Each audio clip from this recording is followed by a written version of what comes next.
mert ugye a gesztusok mellett nagyon fontos volt még az arcjáték, a mimika.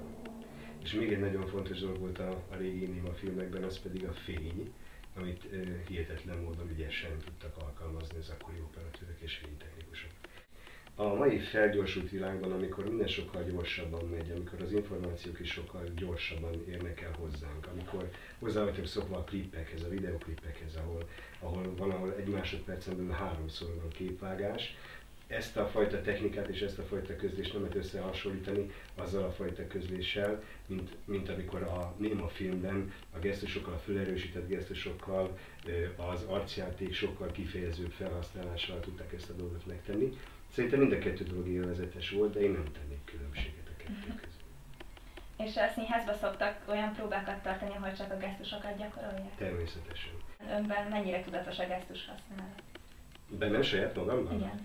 Hát én azok közé tartozom, akik sokkal többet gesztikulálnak, mint az átlag. Most megpróbálok nem nagyon gesztikulálni, ezért ütem le az egyik kezem, a másikkal meg fogom itt ezt a pálmát, mert hogy ez habitus kérdése, szokás kérdése, tehát ez személyiségfüggő, hogy ki mennyire használja a kezeit beszéd közben.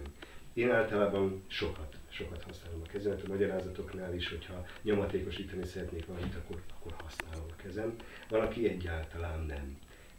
Ez a kettő dolog megint nem összehasonlítható, mert lehet így is és lehet úgy is. Én alkalmazom a gesztusokat, a metakommunikációt akkor, amikor beszélek, mert fontosnak tartom, hogy egyéb üzeneteket is küldjek, mint amit mondok. Ha visszagondolsz az ókori görög színházra, ez egy nagyon izgalmas dolog volt, mert az ókori görög színházban gyakorlatilag nem voltak gesztusok.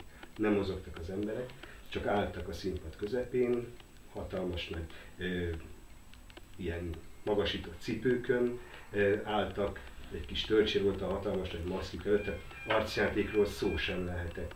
A gesztusokat nem alkalmazták, nem mozgatták a kezüket, ezért borzasztóan fontos volt az, hogy kristálytisztán érthetően beszéljenek, a hangjukat használták a legerősítőbb eszközként, és a hatalmas nagy térben olyan akusztikát kell biztosítani egy színházban, hogy a legtávolabb ülő néző is mindent halljon. A mai világban egy Epidauruszi színházat meg sem tudnak építeni. Aki járt Görögországban, az kipróbálhatta, hogy az ókori görög színház közepén, ha meggyújtasz egy gyufát, akkor azt a legtávolabbi ponton is hallod a füleddel. Nagyon furcsa dolog, hogy több ezer éve eltelt, és a mai színház ezeket az akusztikákat nagyon nehezen, vagy egyáltalán nem tudja reprodukálni. Tehát nagyon nagy szükség van arra, hogy a színészek rásegítsenek, megsegítsék, megtámogassák a mondandójukat, az érzelem és gondolatközlésüket ezekkel a gesztusokkal.